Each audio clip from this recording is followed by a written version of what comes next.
Esto es Círculo de Poder. ¿Dónde están los líderes de opinión?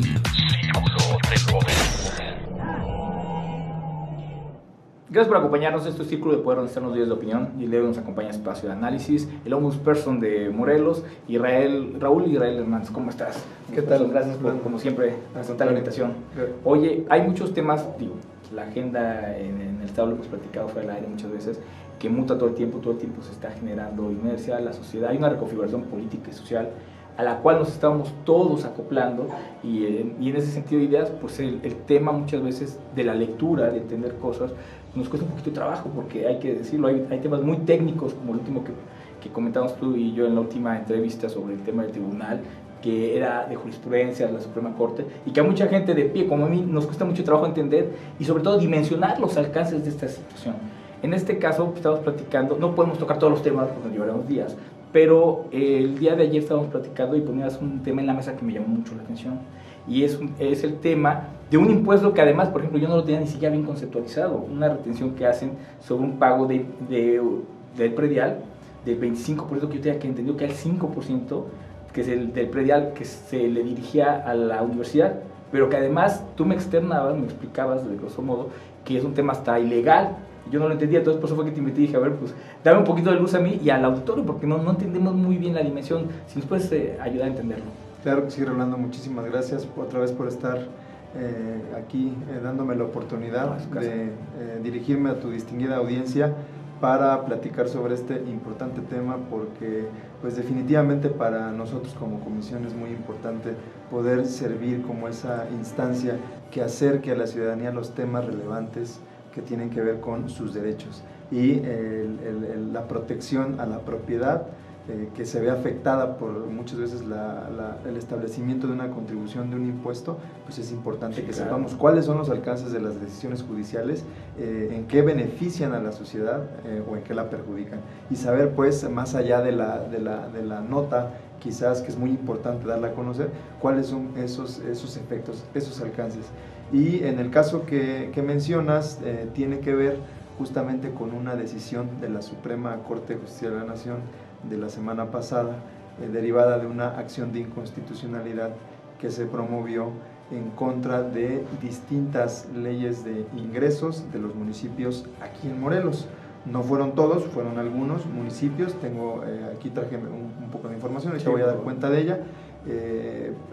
Y bueno, lo que se alegó en estas acciones de inconstitucionalidad fue que el considerar una serie de contribuciones pues violaba derechos de las personas por distintas razones. Tengo la información muy brevemente, lo voy a decir. Las leyes de ingresos que se impugnaron fueron la del municipio de Ayala, de Coatlán del Río, de Mazatepec, de Tlaltizapán y de Zacualpan de Amilpas. Y los impuestos que se declararon inconstitucionales, que están considerados en estas leyes, fueron el impuesto adicional, que tú mencionas, que ahorita voy a explicar más o menos, muy grandes rasgos en qué consiste y por qué se consideró inconstitucional. También el establecimiento del alumbrado, un cobro de alumbrado público en Ayala, se declaró inconstitucional. Algunas multas fijas que se establecían también fueron materia de análisis, y cobros también por registros extemporáneos de nacimiento y por acceder a la información. Por distintos motivos, cada uno de estos pues fue analizado y declarado inconstitucional. Nos vamos a centrar nada más al impuesto adicional, que me parece es el más relevante, porque además se proyecta también en estos distintos pagos, y para no enredar mucho, me parece que por razón de orden pudiéramos avanzar. Y que además va directamente implícito o no a la percepción del apoyo a la universidad, que en algún momento podría ser paradójico y decir, bueno, es que estamos en favor o no de apoyar a la universidad, sí, pero dentro del marco de la ley, me lo decías. Sí, claro, desde luego, estamos a favor del fortalecimiento de la universidad por dos razones: por la autonomía y porque también se trata de fortalecer una institución autónoma como lo somos la Comisión de Derechos Humanos. Pero bueno, más adelantito si quieres platicamos de eso. Dar datos muy importantes, que el impuesto adicional, cuánto recaudan los principales municipios, digamos, por concepto de este impuesto, unas cifras que me voy a permitir dar cuenta. En Cuautla, por ejemplo, se recaudan al año más de 15 millones. En Cuernavaca, más de 128 millones anuales. En Emiliano Zapata, 21 millones. En Jiutepec, 45 millones anuales. Y bueno, son todos estos, por decir los más, sí, claro, los que más recaudan, pero en toda la entidad, todos los municipios consideran este impuesto. Y pues sin duda, al estimarse inconstitucional, pues de suyo lo que implica es que estos cobros son violatorios de derechos fundamentales de los habitantes de estos municipios, que es lo que a mí me obliga como Comisión de Derechos Humanos a hablar, decir de qué se trata, de qué va esta decisión, cuáles son los alcances, cuáles son los efectos, porque pues es mi deber promover, difundir una cultura de derechos humanos y que la gente sepa cuáles son, si bien se tiene un deber cívico de contribuir a los gastos del Estado, que sea de la manera que lo marca la Constitución, proporcional y equitativa, como lo dispongan las leyes. Y bueno, dicho esto, lo que yo quisiera mencionar, muy a grandes rasgos también, es que justamente todos sabemos, y es lógico, para que el Estado pueda darnos los servicios que tiene encomendados, pues necesita dinero. Sí, claro. Y para hacerse de dinero, pues existen las contribuciones. Y en esencia, esa es la actividad financiera del Estado. El establecer impuestos, contribuciones, el administrarlas y destinarlas a un gasto que tienen encomendado. En el caso de los municipios, sabemos que constitucionalmente tienen el alumbrado público, el alcantarillado, el agua, los parques, jardines, panteones, etcétera, que son servicios públicos que tienen que satisfacer y no lo pueden hacer sino mediante la recaudación de impuestos en la zona de sus habitantes o las participaciones que también reciben de la federación. Bueno, ¿y cuáles son estas contribuciones? Pues son muchas, existen en el catálogo, por decir, nada más por nombrarlas, están los derechos, están los impuestos, están las contribuciones de mejora, cuotas de seguridad social en el ámbito federal, los aprovechamientos en donde entran las multas y otros cobros que reciben en funciones de derecho público. Y nos vamos a centralizar ahorita, para los efectos de lo que falló la Corte, en lo que tiene que ver con los impuestos. Y sin tratar de dar una definición muy técnica, claro, para darnos a entender, lo único que tenemos que ver, ¿qué es lo que graban los impuestos? Los impuestos lo que graban son movimientos de riqueza en las personas, en las entidades también de derecho privado. Por ejemplo, señor, usted compró una casa en 1 millón de pesos y hoy viene a venderla en 1,5 millones. Bueno, pues tiene usted una utilidad de medio millón. Hay una manifestación ahí de riqueza y por tanto yo voy a gravar eso legítimamente. ¿Sí? Eso es un movimiento de riqueza.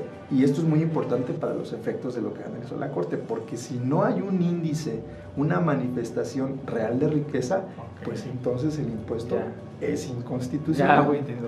Nos vamos explicando. Sí, claro, aquí también hay que advertir que existen impuestos que no siguen esta lógica, pero que se sostienen porque buscan desalentar ciertas prácticas porque tienen efectos nocivos. Por ejemplo, los impuestos que se establecen al tabaco, al alcohol, ¿no? a los azúcares. Entonces, no por el hecho de yo comprar cigarros o una botella de alcohol o un refresco, implica que tenga yo esa manifestación de riqueza. No, aquí lo que opera es una cuestión de eso daña tu salud y repercute en un problema de salud nacional, en lo que el Estado gasta, y para yo desalentar esos consumos pongo un impuesto. Es un fin extrafiscal. Y lo digo porque, bueno, pudiera también pensarse, bueno, ¿por qué me cobran impuestos del IVA en este tipo de consumos si no tengo la riqueza para que también me estén grabando? Y que bueno, al final, tienen que ver eso. Que al final de cuentas termina así, no para generar, inhibir el tema, por lo menos sí para tener capital, para poder la atención y la prevención, que es como al final de cuentas termina siendo la realidad, ¿no? Porque la gente no va a dejar de fumar o de tomar o comer comida chatarra, por decirlo de alguna manera, por este impuesto, sino simplemente por no ser gobierno argumenta que con esta bolsa atiende o prevé este tema. Exactamente.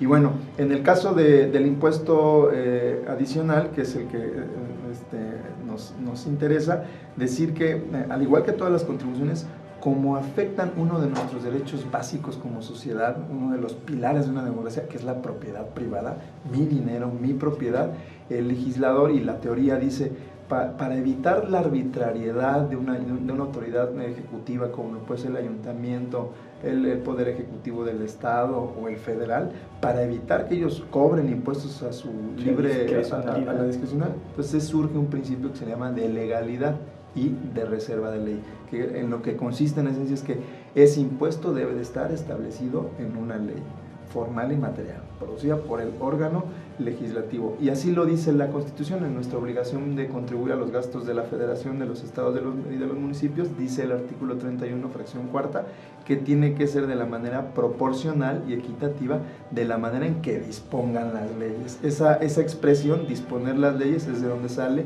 este principio de legalidad y de reserva de ley, que en lo que se ha entendido es que los principales elementos de las contribuciones deben estar establecidas en ley.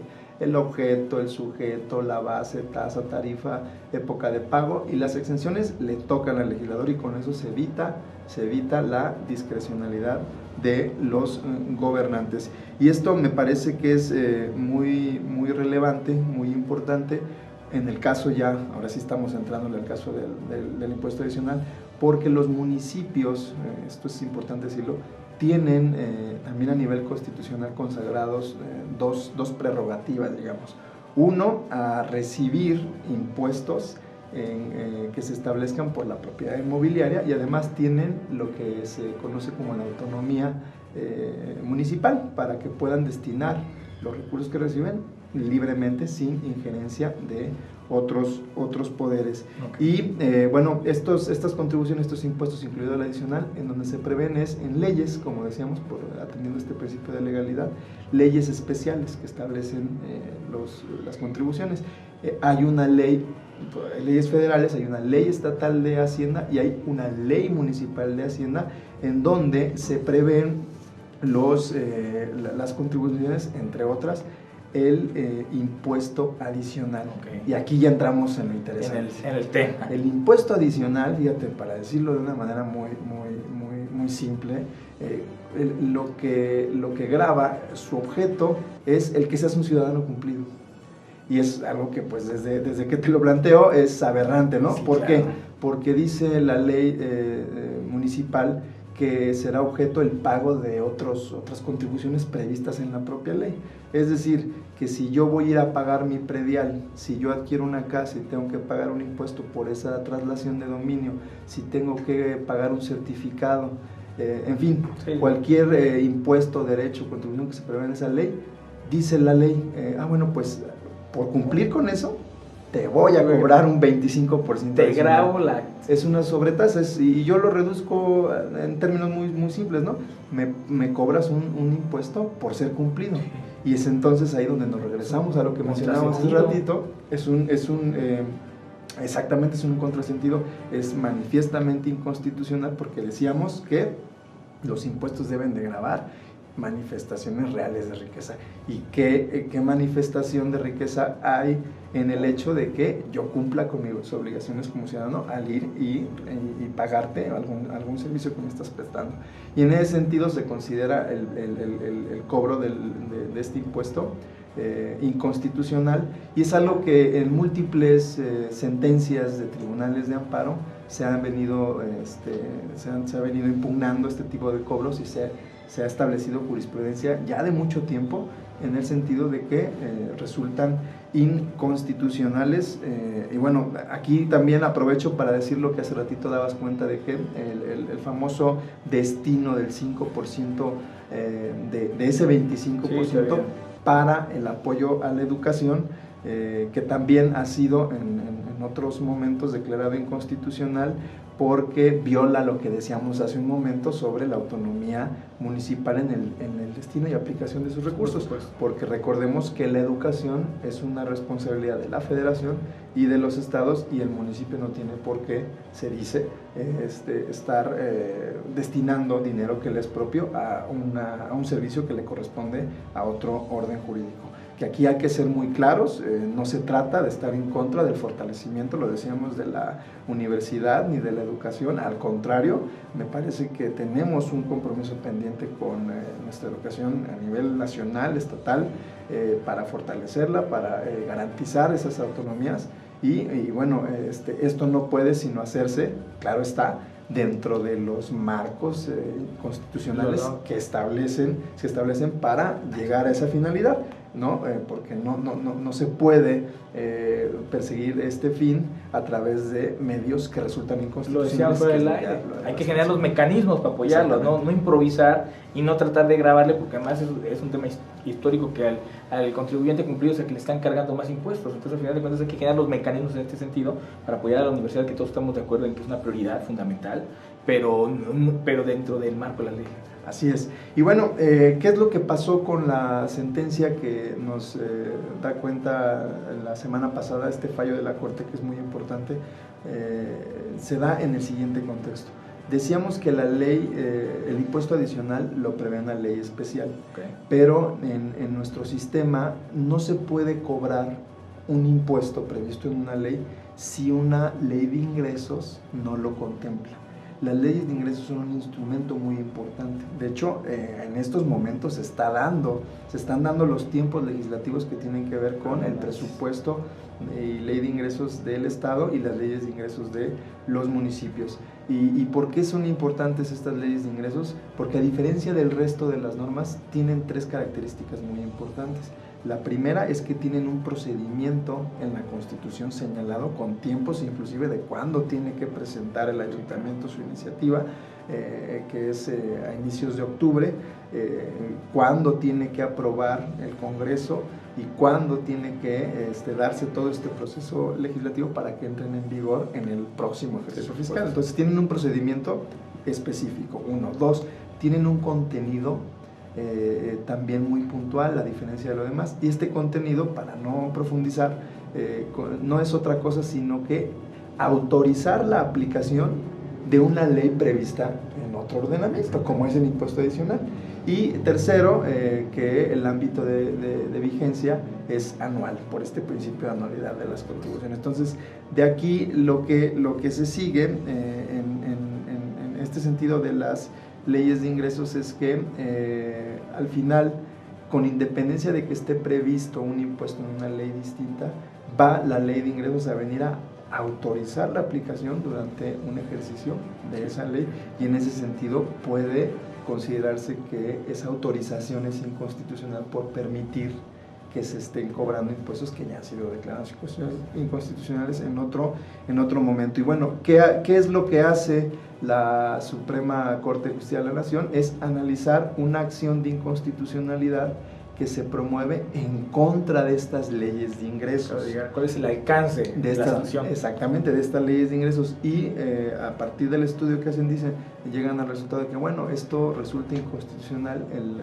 impuesto adicional, más los otros que inicialmente comentábamos, resultan inconstitucionales.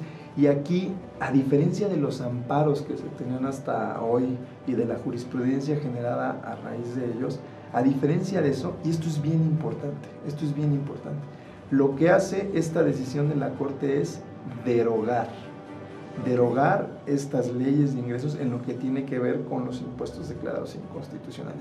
Tiene un efecto de expulsión del sistema jurídico.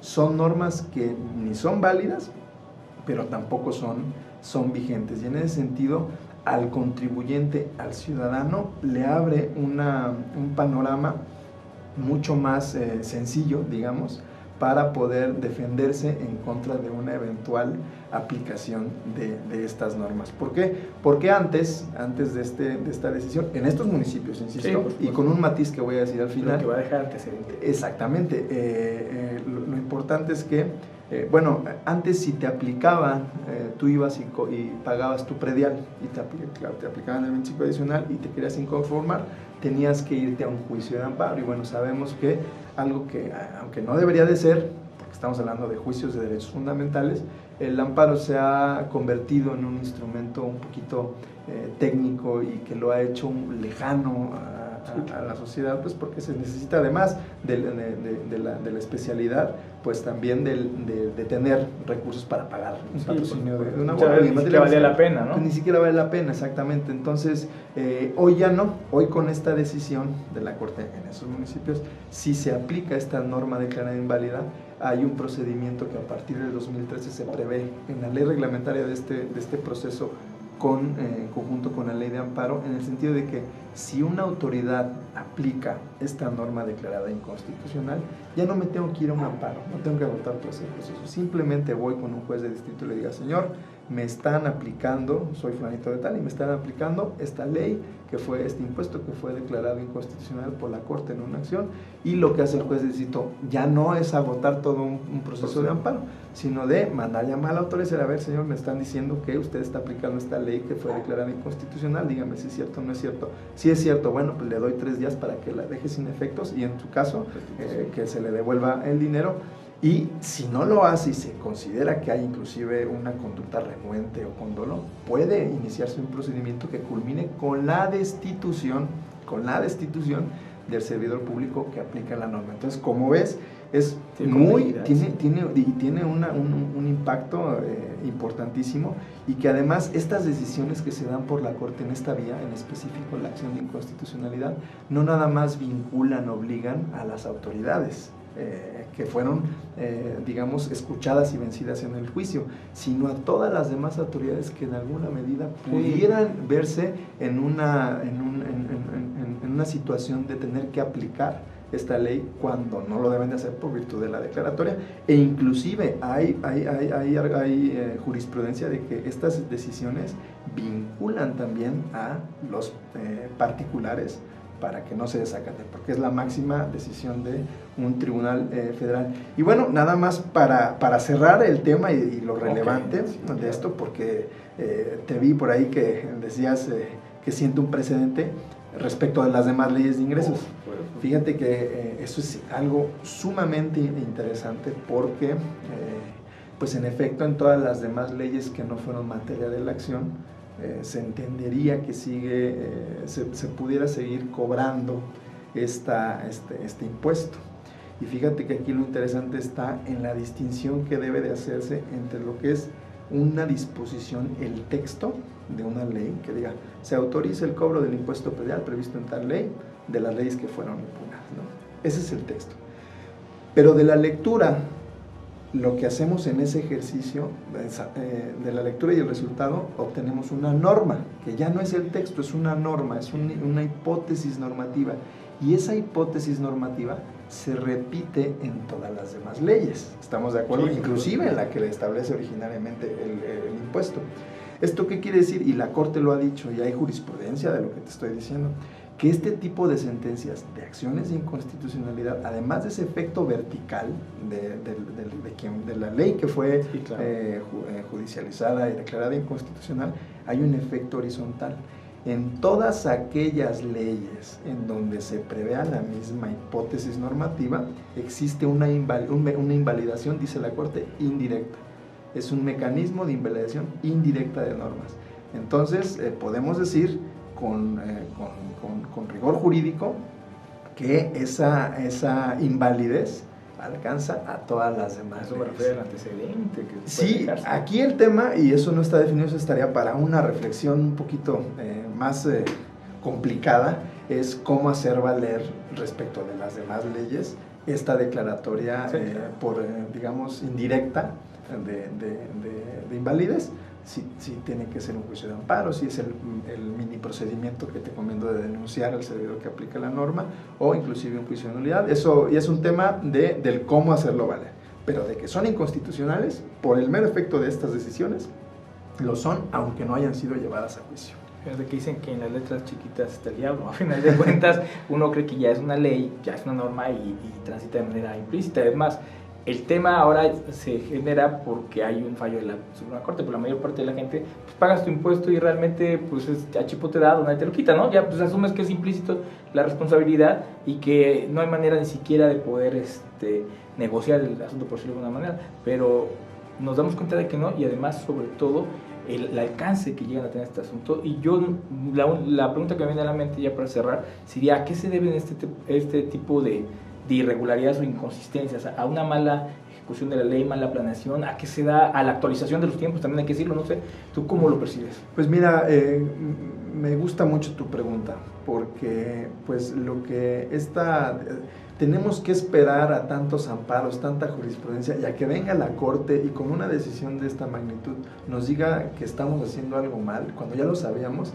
Realmente a lo que nos lleva es a reflexionar y a tratar de ser conscientes como autoridades que tenemos que establecer políticas de protección de derechos humanos, y los derechos del contribuyente pues son eso, un derecho humano, porque afecta a nuestro patrimonio, y en ese sentido las políticas deben de estar orientadas a no establecer contribuciones, no establecer impuestos que resulten contrarios a los derechos o los principios constitucionales que protegen a los contribuyentes. Yo te quiero decir una cosa, este mismo impuesto, el impuesto adicional, también estaba previsto en la Ley de Hacienda Municipal del Estado, del Estado, hace algunos años. Y un servidor, cuando tuve mi paso en el Poder Ejecutivo, pues sabedor de esta inconstitucionalidad, se generó una mesa de análisis muy profesional entre autoridades hacendarias, quienes la aplicaban, y la opinión de Consejería Jurídica y de todos los abogados, para decir, oigan, no es posible que si estamos predicando o nos decimos o traemos un discurso de protección de derechos humanos, que en la realidad de nuestras políticas no lo estemos materializando, ¿no? Tenemos esto, ya sabemos que existen jurisprudencia que ha declarado inconstitucional, pues vamos a corregirlo, y se corrigió. Se presentó una iniciativa en el Congreso del Estado que al final se materializó y se eliminó este impuesto que pues resultaba a todas luces inconstitucional en el orden jurídico estatal. En lo municipal no nos podíamos meter, pues bueno, porque eso es un tema que tiene que surgir de las instancias de ese orden, del orden municipal, pero creo que es un llamado, es una oportunidad para que se haga, porque al final estamos hablando de lo que más le puede significar una carga a las familias, ¿no? Tantas carencias que hay en el tema de pues, poder garantizar seguridad muchas veces, porque es insuficiente la pública, la seguridad, una es la seguridad pública, otra la seguridad social, la salud, muchas veces se tiene que destinar recursos para eso, la alimentación, la educación, el transporte, tantos gastos que tienen las familias de Morelos como para que además estén obligadas por tener un patrimonio o hacer un trámite que le cueste ante el municipio y le cobren todavía algo pues que no grava una manifestación de riqueza. Yo creo que como autoridades estamos obligadas desde nuestra propia competencia a establecer, a tomarnos en serio pues los derechos de las personas y materializarlos en el ejercicio de nuestras competencias, de nuestras acciones, para que no quede en el discurso, en la retórica que escuchamos todo el tiempo de que vamos a defender los derechos humanos y que siempre en respeto a los derechos humanos y que todo, primero los derechos de las personas. Bueno, pues en la realidad muchas veces nos dice lo contrario, da cuenta de lo contrario, y me parece que es un buen momento que esta decisión nos mande a esa reflexión para que en lo que tiene que ver con el derecho fiscal, el establecimiento de contribuciones, que se haga toda esa dinámica dentro de o en respeto a todos los principios constitucionales que protegen a las personas. Israel Hernández, ombudsperson ahora, te agradezco mucho que nos ayudes a entender estos temas que son muy técnicos, son muy complejos, pero que al final de cuentas los alcances muchas veces no los dimensionamos, y son temas que son de análisis, porque realmente es un tema de acontecer. El tema de los impuestos, pues a nadie nos gusta pagar impuestos de creación como tal, es una corresponsabilidad que se tiene que dar entre la sociedad y el gobierno, pero también tenemos que ser claros, como dices tú. Yo creo que hay que empezar a dejar de hacer o de malinterpretar, porque yo me he tocado con algunos diputados a la mexicana, ¿no? De que hacen una ley y dices, oye, no, vamos, la sacamos y después ya la arreglamos. Oye, ¿por qué no sacar las cosas de principio? O ¿por qué, en su sentido, como tú lo comentas con el ejemplo, pues si tienes ya identificado algún detalle, modificarlo y dejar de hacer la trampa hasta que alguien me vea así? Entonces, digo, este tema da mucho que hablar, te agradezco mucho porque sí, es importante. Sí, y es que al final, lo dices muy bien, en ocasiones es como que pareciera que se hace un cálculo de riesgo-beneficio, sí, ¿no? Bueno, sí está mal, pero pues no van a decir nada, nadie se va a informar, tú vas a recaudar un 80% y vas a devolver el 20% por virtud de los amparos. Bueno, ahorita Ya eso cambió, ya hay una decisión de la Corte que tiene otros efectos, otras implicaciones mucho más agresivas, que me parece que son un llamado a todos los municipios para que, y al Congreso mismo, por los tiempos que están ahorita corriendo, para que se acaten estas decisiones y no vayan en demérito de los ciudadanos. Me parece que la Comisión de Derechos Humanos, a través de un servidor, está comprometida y gracias a espacios como el tuyo, de ser un poquito más conscientes, más interlocutores entre las decisiones de interés público con los efectos de la ciudadanía, para allegarlas, para explicarlas, para que se conozcan. Porque al final en lo que se traduce es en que las personas se empoderen y hagan valer sus derechos, sus derechos humanos frente a todas las autoridades. Y acabas de hablar de un tema fundamental, empoderar, que eso da. Te invito a que posteriormente lo analicemos, porque es un tema que daría muchísimo que hablar, y yo cierro dejando el antecedente que este fallo se va a dar. Yo insisto que el antecedente va a darnos de mucho que hablar. Como siempre, te agradezco muchísimo tu espacio. Al contrario, gracias. Orlando. Este es Círculo Poder, continuamos. Esto fue Círculo de Poder. Círculo de Poder. ¿Dónde están los líderes de opinión? Círculo de Poder.